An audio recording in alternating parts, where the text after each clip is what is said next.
Fala pessoal, bom dia. Vamos lá para mais um giro de mercado hoje, dia 8 de abril, semana começando. Vamos entender o que aconteceu na semana passada, né? O que tem de foco para essa semana, para que a gente possa entender o que vai acontecer com o mercado, né? Como é que está acontecendo com o mercado. Ajeitando aqui um pouco mais a minha luz, né? E tudo. E simbora aqui para o vídeo, beleza? Para você que está chegando aqui agora e ainda não me conhece, quem vos fala sou eu, Vinícius Vilas Boas, sou assessor de investimento da XP Investimentos, sócio do escritório Cashwise e idealizador aqui do canal, né? Então, caso você ainda não me siga nas redes sociais, na descrição do vídeo tem o link para me seguir lá no Instagram, onde a gente consegue bater um papo. Se você ainda não tem conta na XP e quer ser assessorado diretamente por mim ou pelos meus amigos, né, e sócios lá na Cashwise, tem aí o link também de abertura de conta, não tem taxa de manutenção. Qualquer dúvida que você tiver, é só me procurar que será sanada, beleza? Então não deixe de deixar, deixa de deixar não, né? Então já deixa aí seu like, se inscreva no canal, ative o sininho de notificação e compartilhe esse vídeo, que aqui vai ser um morning call com fatos e dados sem viés, tá? Então não temos viés político, viés de compra, viés de venda, é simplesmente fatos e dados, a vida como ela é de fato, beleza? Bom, vamos seguir aqui primeiro e entender ali o que aconteceu com a Ásia, né? A Ásia teve uma semana muito movimentada, né? Mas muito movimentada não. Teve uma semana movimentada muito mais pela questão que aconteceu ali em Taiwan, né? Então o terremoto em Taiwan acabou afetando muito, né, as estruturas lá da cidade. E qual é a preocupação ali? Taiwan é um dos principais países produtores, né, de semicondutores, né? Semicondutores, componentes para microchips, enfim, isso impacta num outro setor, né, que vem ganhando muita força, que é o setor ali de inteligência artificial, aonde os chips e os microchips, né, de alto desempenho têm um papel fundamental, né? Então, quando você vê que há um abalo, né, em um dos principais locais que é produtor desse componente, isso pode vir a afetar o setor como um todo, certo? E afetando esse setor, nós temos também os carros, como nós tivemos na pandemia, aonde a fabricação de microchips e de semicondutores prejudicaram a finalização da montagem, que a maioria dos carros tem muitos componentes eletrônicos, né? Então, isso acabou afetando também a inflação, tá? Onde o mundo todo olha para uma redução inflacionária. Então, por isso que a gente ficou bem de olho ali na Ásia, certo? Mas nós tivemos ali China, que estava dentro de um feriado, né? Então, voltou agora do feriado, e depois eu vou mostrar ali como é que ficou o fechamento da Ásia, onde nós tivemos majoritariamente no campo positivo, só a China que acabou cedendo, porque quando abriu, equalizou ali as empresas que são ligadas ao setor de semicondutores e também de bebidas alcoólicas no índice de Xangai. Essa semana os investidores vão ficar de olho lá na China aos dados de inflação chinesa, tá? Lá a gente precisa que a inflação venha a subir para que mostre que a China voltou a crescer, tá? Então, Janet Yellen, né, que visitou lá a China, né, ela chegou até a mencionar que a alta estrutura, né, o alto poder industrial da China, isso acaba sendo um risco muito grande para o mundo, tá? Porque a China não está no seu a pleno vapor ainda funcionando, beleza? Bom, olhando ali para a Europa nós tivemos alguns fatos, né, que pesaram mais na semana, chamaram mais atenção. Foi simplesmente a tensão aumentando ali, os conflitos, né, a guerra, na verdade, entre Rússia e Ucrânia, né? Então esse foi um dos fatores que fez com que o petróleo ganhasse um pouco mais de força. O petróleo chegou a bater na casa ali dos $90 na semana passada. Isso, por um lado, é positivo para as empresas de petróleo, né? Mas, por outro lado, isso é ponto negativo olhando para a questão de inflação. Por quê? O petróleo é a matéria-prima mais utilizada no mundo, né? Então, para tudo quanto é lugar que você olha ao seu redor, você vai ver derivados de petróleo.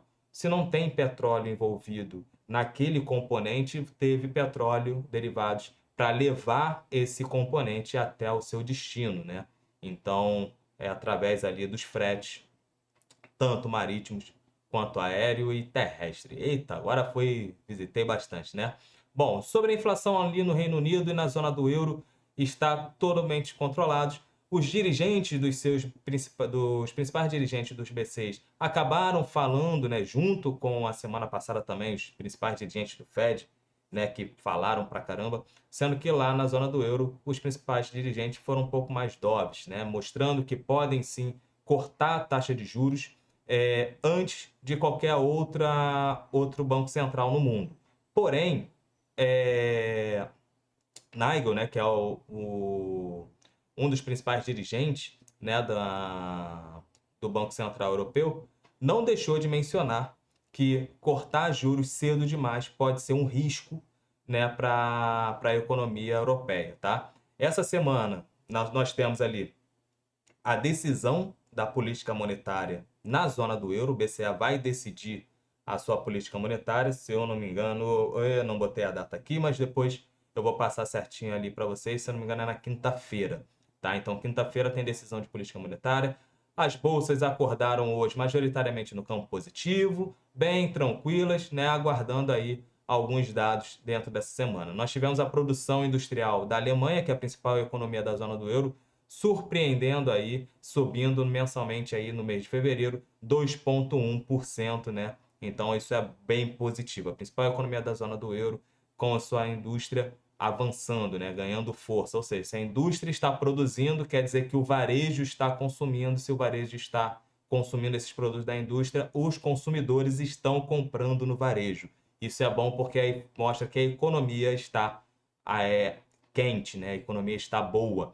Lá nos Estados Unidos, nós tivemos o mercado americano totalmente direcionado pelos indicadores de mercado de trabalho. Ou seja, os indicadores de mercado de atividades econômicas já mostraram força.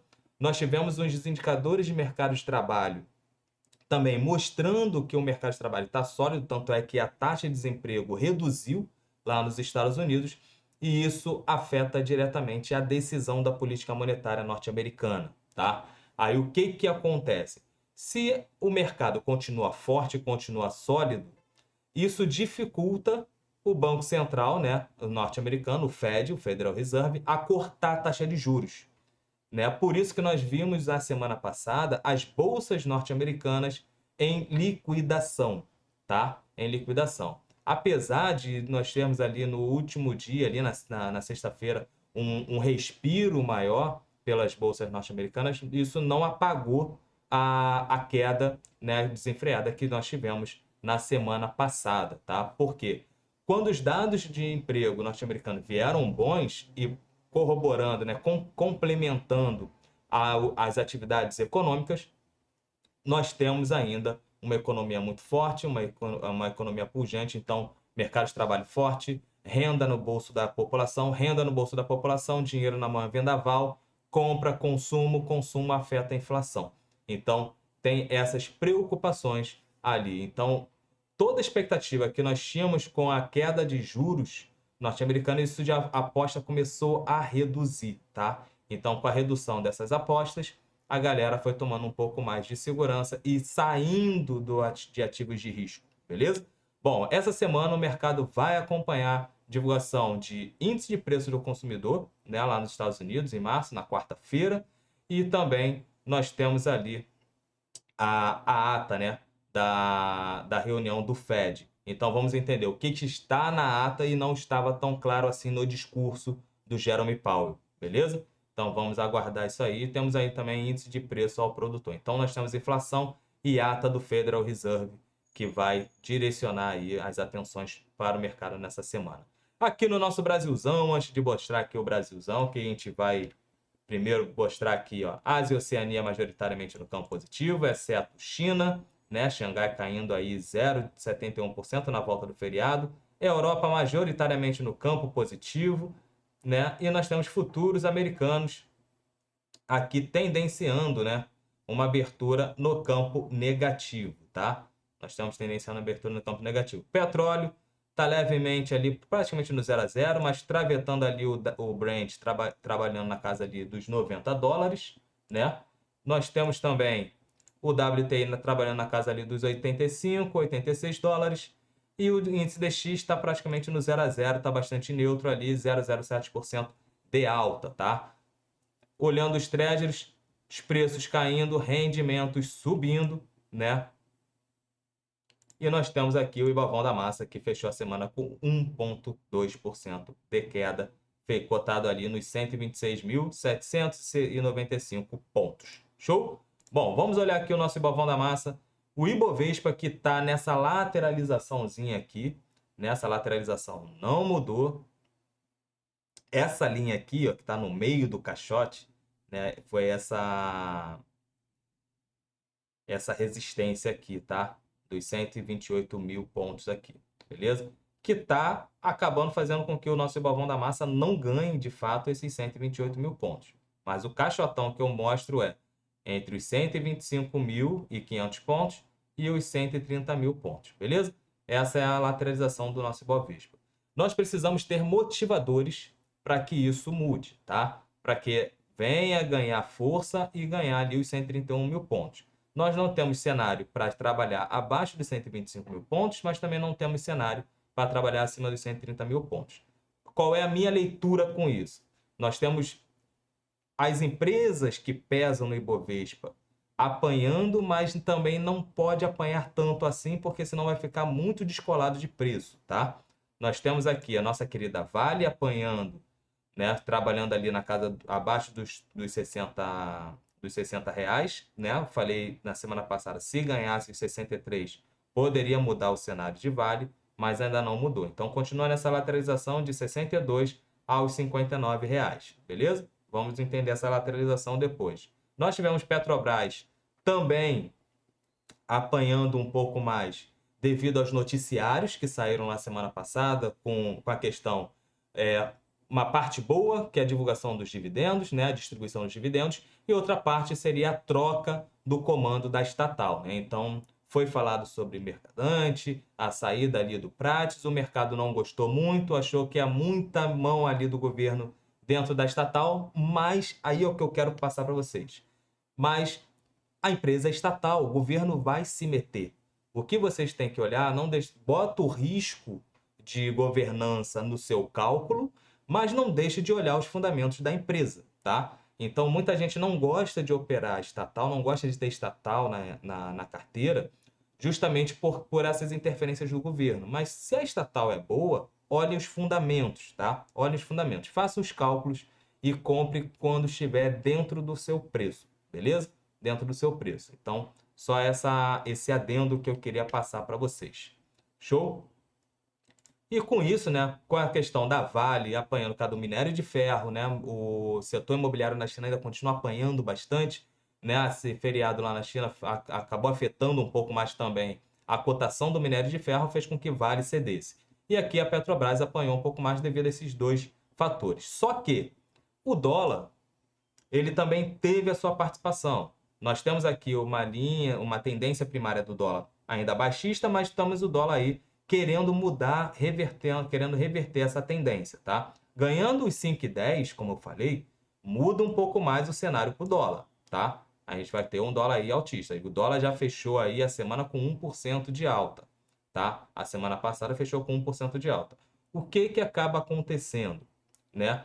O risco que foi aumentado devido ao conflito entre Ministério da Fazenda, aí lê-se Haddad, e o Congresso, né, em relação ali ao arcabouço fiscal, entre outras coisas, isso acabou afetando muito mais a percepção dos investidores estrangeiros, o que fez com que os investidores estrangeiros saíssem um pouco mais de bolsa, e aí, no caso, quando vende bolsa, troca real por dólar, né? Então vende real, compra dólar. Comprando dólar, oferta e demanda, dólar para cima. Dólar fechou no maior patamar desde outubro do ano passado, tá? Correto? Deixa eu ver aqui, desde outubro do ano passado, exatamente isso. Beleza? Bom, então isso acabou afetando a desvalorização do nosso real e a compra de dólar, né? Sem contar também que a curva de juros, né, devido à pressão lá fora, teve aí uma precificação da nossa Selic para o final do ciclo em 10%. Ou seja, então isso muda muito o valuation das empresas, o que faz também que o nosso Ibovão da Massa perca força e, no caso, como nós temos muitos investidores estrangeiros aqui, os investidores estrangeiros, quando batem nas principais empresas do Ibovão, tá? Olhando aqui, somente Petrobras, né, o setor de petróleo aí praticamente subindo, as principais petrolíferas, né, Prio e Petrobras, mas nós tivemos aí uma sexta-feira aí de liquidação, tá? Então, Vale caindo 1%, consumo não cíclico também caindo, setor financeiro também apanhando um pouco mais, exceto algumas empresas, né, como o Banco do Brasil subindo 0,42%. Enfim, nós tivemos uma semana bem complicada, beleza? E agora essa semana do dia 8 ao dia 14, o que vai acontecer, Vini? Nós temos aqui relatório do Boletim Focus, que hora sai segunda, hora sai terça, acho que daqui a pouco vai passar todo mundo, vai passar tudo para terça, tá? Então, Boletim Focus, não vou nem falar nada. Nós temos Caixa Rari, né, que vai falar hoje, né, mais às 8 horas da noite, então já no fechamento do mercado, né? Nós temos registro de automóveis e produção de autoveículos ali. Amanhã, terça-feira, nós temos, no dia 9, índice de otimismo econômico, variação de estoque de petróleo, ou seja, agenda bem vazia, tá? Vamos olhar aqui os impactos, como é que eles estão, e vamos olhar aqui os países. Está faltando coisa aqui. Ah, papai. Está faltando coisa aqui. Zona do euro. Pô. Pronto. Balança comercial da Alemanha, beleza. Discurso Caixa-Rari, beleza. Bom, confiança do consumidor no Japão sai amanhã. Nós temos índice de otimismo econômico e variação de estoque de petróleo. Agenda vazia terça-feira. Agora, quarta-feira, nós temos inflação aqui no Brasil, né? Nosso IPCA vai sair. Nós temos inflação nos Estados Unidos, né? Mais os seus devidos núcleos, né? E o CPI. Discurso da Michelle Bowman, né? Então, mais uma Fed Woman que vai falar ali. É importante analisar as falas dela, tá? Nós temos o estoque de petróleo, que é da Agência Internacional de Energia. Esse faz preço no mercado de petróleo, o da quarta-feira. Da terça, esquece. Da terça não muda nada. Agora, o da quarta muda preço, tá? Nós temos mais falas de presidente do Fed e temos a ata da política monetária dos Estados Unidos. As atenções do mercado vêm para quarta-feira, né, para essa ata, e está recheada também de indicadores de inflação, tá? A inflação, isso impacta na decisão da política monetária, galera, tá? Nós temos aqui mais inflação lá na China, fechando que isso vai impactar na quinta-feira. E nós temos aqui, ó, situação orçamental mensal nos Estados Unidos, que também o fiscal nos Estados Unidos também não está tão bem assim, beleza? Na quinta-feira, nós temos aqui vendas no varejo no Brasil e a decisão da política monetária lá no BCE, lá na zona do euro, tá? Então todo mundo vai estar olho de olho. Depois nós vamos também com PPI, né, a norte-americana, ou seja, inflação ao produtor lá nos Estados Unidos.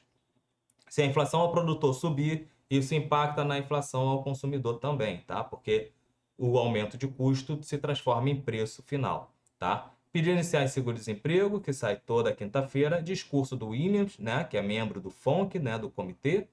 Então também é bom ficar de olho, atento quando ele falar, vai ser 9h45 da manhã. Discurso do Rafael Bosque, também, que é um outro membro do Fed. Na sexta-feira nós temos balança comercial chinesa, PIB lá da zona do euro, índice de preço de exportação, que é a balança comercial norte-americana, discurso do Rafael Bosque e discurso da Mary Daly. Também que são dois membros do FONC, dois membros do comitê lá nos Estados Unidos, e a confiança do consumidor de Michigan, tá? Então, essas são as atenções que o mercado, que as atenções do mercado vão ter para essa semana, beleza? Então, forte abraço, pessoal, muita atenção no capital de vocês e até quarta-feira com mais giro de mercado. Valeu!